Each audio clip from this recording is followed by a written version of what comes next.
Olá, dando continuidade à nossa matéria, vamos falar sobre o fluxograma de recuperação judicial de empresas. Então, temos a oportunidade aí de ver um fluxograma de recuperação judicial de empresas. É importante destacar, eu vou passar rapidamente aqui, que nós teremos a oportunidade de ver aqui, nesse fluxograma, a petição inicial, a decisão de deferimento da recuperação judicial.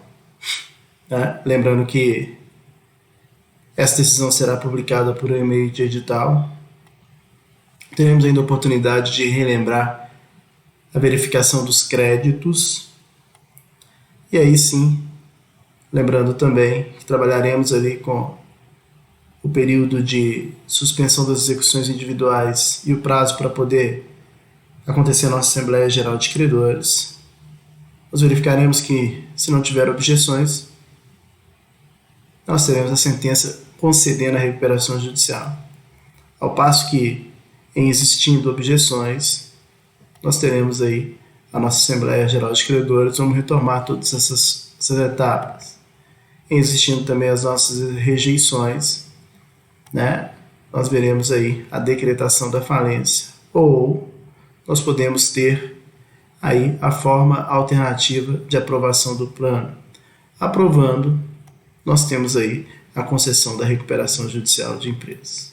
Muito bem. Então, de forma geral, nós trabalharemos com esse nosso fluxograma de recuperação judicial de empresas. Vamos começar? Muito bem. Vamos recomeçar.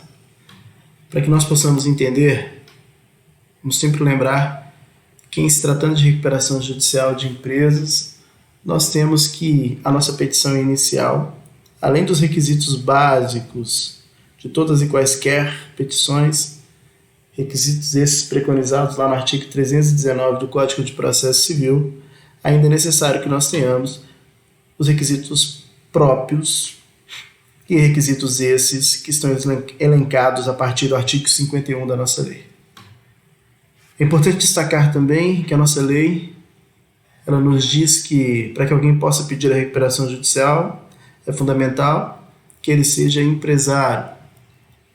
Que ele seja empresário, que esteja exercendo a atividade de forma regular pelo período de mínimo 2 anos, e ainda que não tenha sido condenado por crime falimentar, ou que tenha pedido recuperação ou falido nos últimos 5 anos.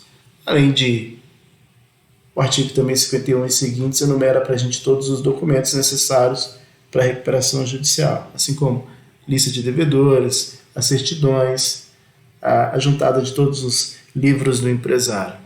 Enfim, esses são os documentos necessários para que nós tenhamos aí uma petição inicial elaborada e para que seja encaminhada ao juízo. Sendo encaminhada para o juízo pode, como tivemos oportunidade de ver, ele pode deferir o processamento da recuperação judicial, artigo 52 da nossa lei. O juízo pode indeferir o processamento da recuperação judicial. E se estiver faltando algum documento na petição inicial, o juiz pode, claro, pedir para que seja emendada essa petição inicial. Estando tudo em ordem, o juiz vai dar uma decisão deferindo o processamento da recuperação judicial.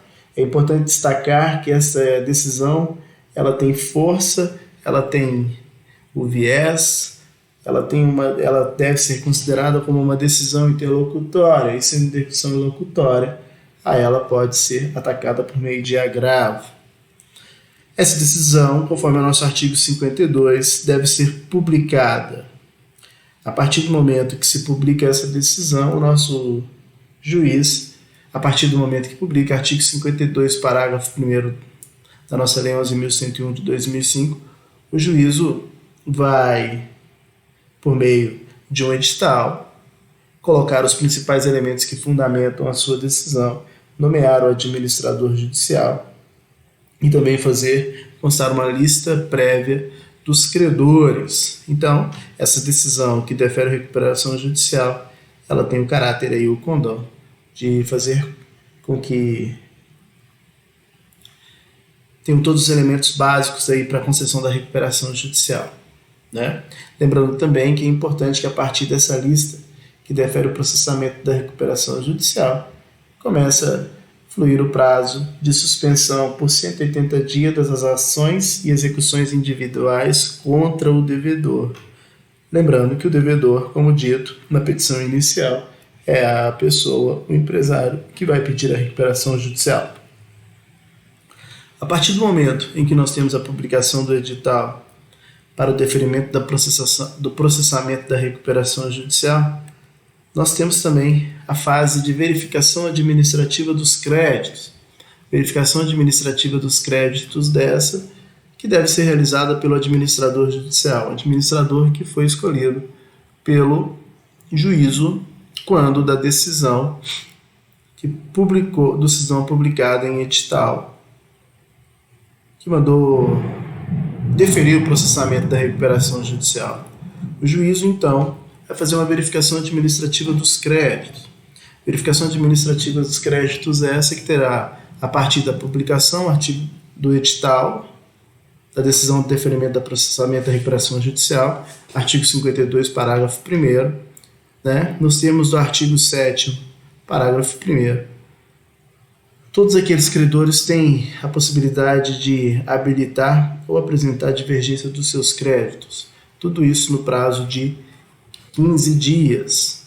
A partir desse momento, o administrador judicial ele faz publicar uma nova relação, contendo aí relação essa, consolidando a relação de todos os credores. Então, existe 15 dias para habilitação ou apresentação de divergências perante o administrador judicial pelos credores, e no prazo de 45 dias, esses créditos, a partir da verificação do administrador judicial, serão consolidados numa relação.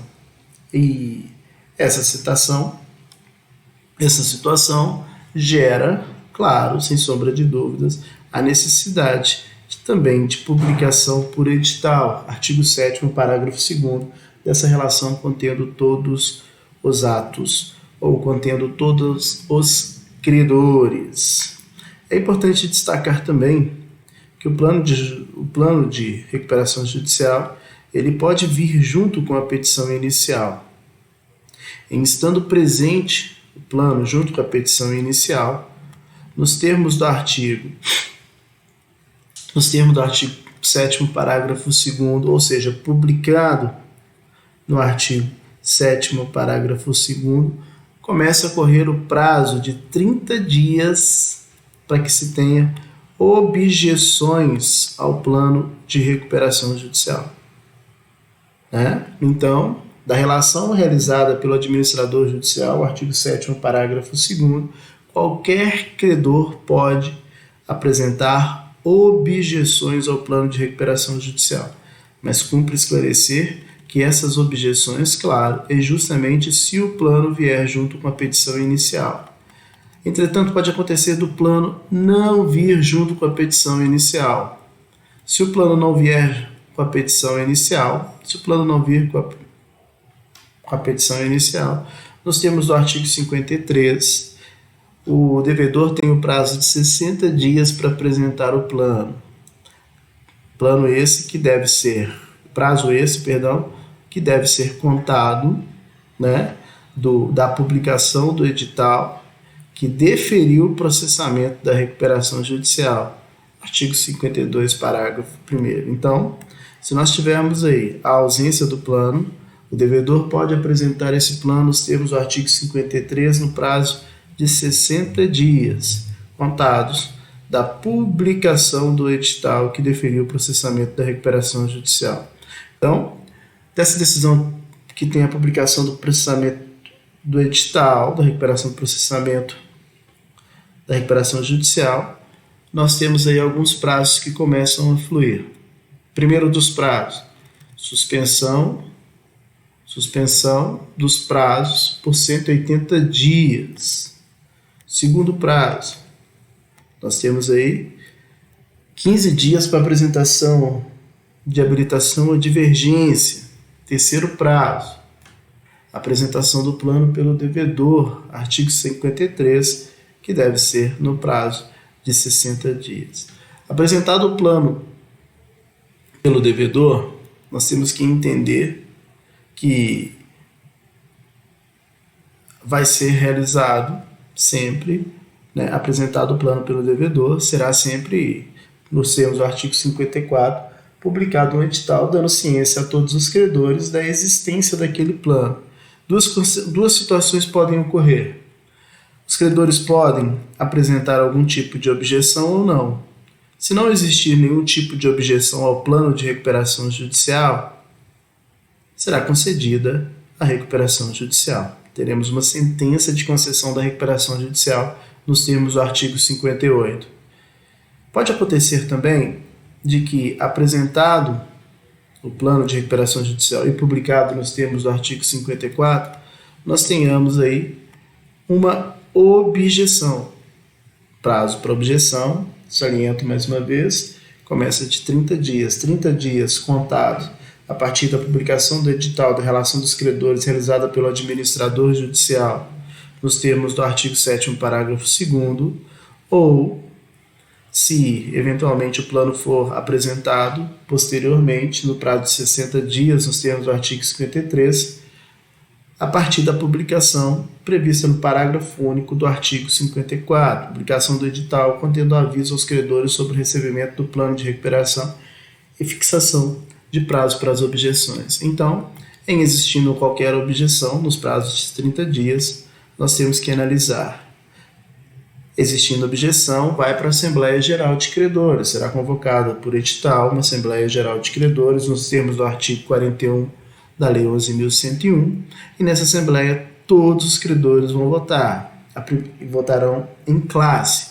A primeira das classes são os titulares derivados de créditos da legislação trabalhista ou decorrentes de acidente de trabalho. A segunda classe, titulares de crédito com garantia real. Já a terceira, crédito quirografário, privilégio especial com privilégio geral ou subordinado. E a quarta classe, microempresa.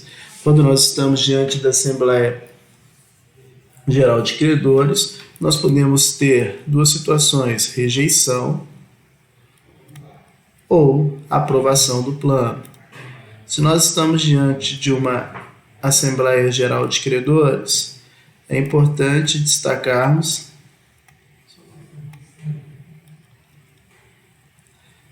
Assembleia Geral de Credores, é importante destacarmos que, para que nós tenhamos a sua aprovação, todas as classes devem aprovar. Claro que todas as classes que estão presentes, porque se nós estivermos diante de uma situação em que as classes não compareceram, ou qualquer credor não compareceu, significa dizer que houve uma aceitação tácita.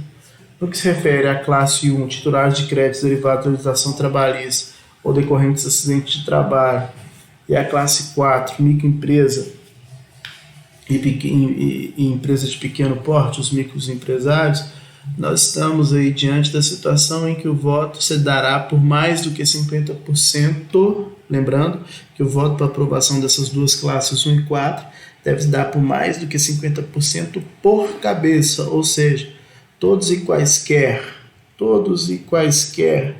credores votam igualmente, cada um tem o direito a um voto, independentemente da quantidade do seu crédito.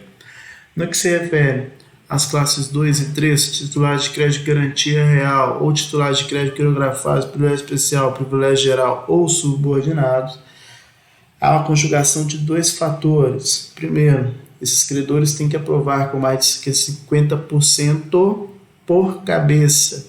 Individualmente, cada credor tem o direito de voto. Além disso, tem que se somar, ou seja, ainda tem que estar presente mais do que 50% dos votos presentes. Então, são dois critérios, é mais do que 50% por cabeça individual e mais do que 50% do crédito para aprovar. O plano será considerado aprovado, né, nos termos do artigo 45, quando todas as classes, então, aprovarem. Cumpre esclarecer também que existe a possibilidade da aprovação alternativa do plano, artigo 58, parágrafo 1º. Situação essa em que o juiz pode forçar um pouco a barra, no sentido de que, se todas as classes aprovaram e uma única classe recusou, e essa classe que recusou, se mais de um terço tiver aprovado, o plano também poderá ser aprovado pelo juiz. Então, imaginemos que nós tenhamos a classe 1, 2 e 3 aprovado o plano, e a classe 4ª, microempresa, empresa de pequeno porte, tenha reprovado esse plano. Mas essa classe que reprovou, microempresa, empresa de pequeno porte, ela aprovou com 1/3. Se ela aprovou com mais de 1/3, não cumpriu os 50%, mas cumpriu com mais de 1/3, né? Nós temos aí a possibilidade da aprovação alternativa, artigo 58, parágrafo 1º da nossa lei. É importante destacar que, se o plano for rejeitado nos termos do artigo 73, inciso 3º, nós teremos aí a decretação da falência, artigo 56, parágrafo 4º da nossa lei. Ou seja, a rejeição do plano de recuperação judicial implica em decretação da falência. Por outro lado, quando quase se aprova o plano, existe a possibilidade ainda da aprovação alternativa do plano, artigo 58, parágrafo 1º. A maioria das classes aprovou, uma única recusou, mas nessa que recusou, mais de 1/3 aprovou. Nesse sentido, em sendo aprovado pela Assembleia Geral de Credores, ou se for aprovado nos forma alternativa, nós temos aí a aprovação do plano, claro, artigo 45 da nossa lei. Em aprovando o plano, nós temos aí a sentença de concessão da recuperação judicial, nos termos do artigo 58 da nossa lei. Bem, de forma bem sucinta, esse foi o fluxograma nosso de recuperação judicial de empresa. Espero tenha contribuído aí para os senhores, né, para que nós tenhamos aí a possibilidade de dar continuidade. Só a única coisa, ficou faltando eu falar, só rapidamente antes que nós possamos encerrar, é importante consignar que existe 150 dias para que se possa ter aí a realização da Assembleia Geral de Credores para aprovação ou reprovação do plano. Muito bem, agora sim, muito obrigado, até a próxima, um abraço.